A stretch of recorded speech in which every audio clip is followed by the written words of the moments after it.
Hi friends, नमस्कार. समर्थ academy Bhandara या YouTube चॅनलवर आपल्या सर्वांचं स्वागत आहे. पाहूया चालू घडामोडी दिनांक 16 मार्च 2023.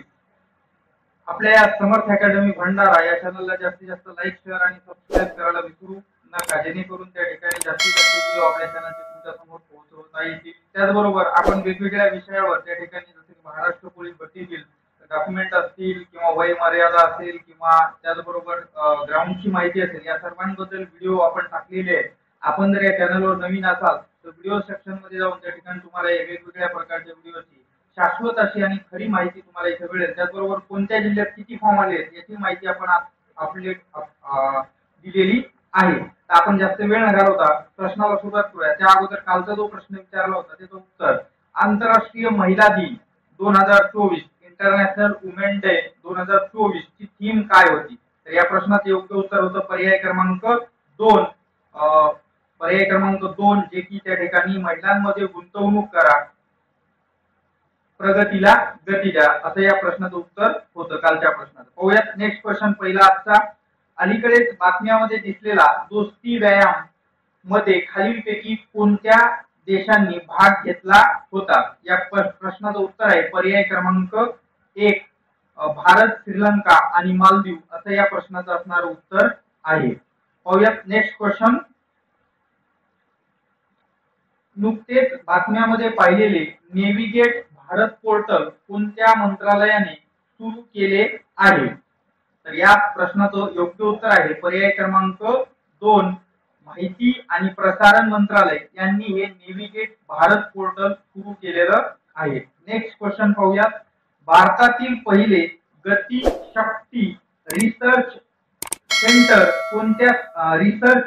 कोणत्या संस्थेत स्थापन करण्यात आले आहे? तर या प्रश्नाचं उत्तर असणार आहे पर्याय क्रमांक 2 IIM शिलॉंग या ठिकाणी भारतातील पहिले गतिशक्ती रिसर्च स्थापन करण्यात आलेलं आहे. पाहूयात नेक्स्ट क्वेश्चन. अलीकडेच बातम्यामध्ये पाहिलेला किरू जल प्रकल्प कोणत्या राज्यात / केंद्रशासित प्रदेशात आहे? उत्तर आहे पर्याय क्रमांक 4 जम्मू आणि काश्मीर या केंद्रशासित प्रदेशात किरू जल प्रकल्प आहे. पाहूयात नेक्स्ट क्वेश्चन. 2023 च्या जागतिक सायबर क्राईम अहवालात भारताचे स्थान काय होते? या प्रश्नाचे योग्य उत्तर असणार आहे पर्याय क्रमांक 2 80वा क्रमांक असणारा भारताचा असणारा होता. पाहूयात नेक्स्ट क्वेश्चन. अलीकडेच बातम्यामध्ये दिसणारा धर्मा गार्डियन व्यायाम कोणत्या 2 देशांदरम्यान केला जातो? तर या प्रश्नाचे योग्य उत्तर आहे पर्याय क्रमांक 1 भारत आणि जपान यांच्यामध्ये असणारा हा धर्मा गार्डियन हा व्यायाम आयोजित केला जातो. Next question. Solar energy corporation of India limited SECI ने कोणत्या राज्यात भारतातील सर्वात मोठा बॅटरी एनर्जी स्टोरेज सिस्टीम यशस्वीरित्या कार्यान्वित केली आहे? तर या प्रश्नाचे योग्य उत्तर आहे छत्तीसगड या राज्यामध्ये असणारं solar energy corporation of India limited यांनी भारतातील सर्वात मोठा बॅटरी एनर्जी स्टोरेज सिस्टीम यशस्वीरित्या कार्यान्वित केलेली आहे. पाहूयात नेक्स्ट क्वेश्चन. अलीकडेच बातम्यामध्ये दिसलेला होमोसेफ ॲटम म्हणजे काय? विशेष प्रश्न आहे, याला तुम्ही IMP मार्क करू शकता.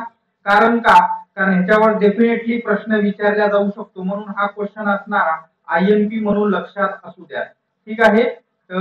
या प्रश्नाचं जे योग्य उत्तर आहे ते आहे पर्याय क्रमांक 2 सेप्टिक टाकी / मॅनहोल साफ करणारा रोबोट असा हा असणारा आहे. याच्याबद्दल थोडीशी विशेष माहिती जर सांगायची झाली तर हा असणारा IIT मद्रास यांच्यातील सोनालिस या स्टार्टअपने भारतातील पहिला septic tank cleaning robot Homosep atom विकसित केला आहे, ज्याने मॅन्युअल स्कॅव्हेजिंग समस्येचे निराकरण केले आहे. म्हणजे याच्यामध्ये जर बोलायचं झालं तर जे त्या ठिकाणी गटार साफ केले जायचे, त्याचबरोबर त्या ठिकाणी जे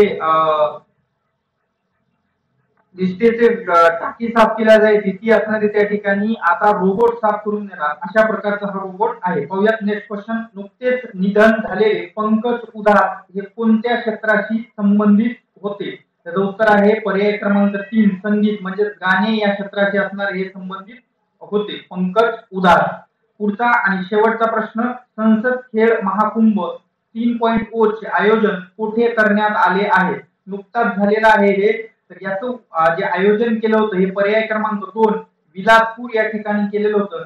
तर याचं हे जे विलासपूर आहे हे विलासपूर भारतातील कोणत्या राज्यात आहे याचं त्या ठिकाणी उत्तर तुम्हाला मला कमेंट बॉक्समध्ये द्यायचंय. त्याचबरोबर तुमच्यासाठीचा आजचा प्रश्न त्याचं उत्तर तुम्हाला कमेंट बॉक्समध्ये द्यायचं तो असा आहे, भारतातील पहिली ड्रायव्हरलेस मेट्रो सेवा कुठे सुरू करण्यात येणार आहे? पर्याय आहेत मुंबई, दिल्ली, बेंगळुरू, पुणे. या प्रश्नाचं उत्तर तुम्ही मला कमेंट बॉक्समध्ये द्या. मी या प्रश्नाचं उत्तर उद्याच्या व्हिडिओच्या सुरुवातीला मी तुम्हाला देईन.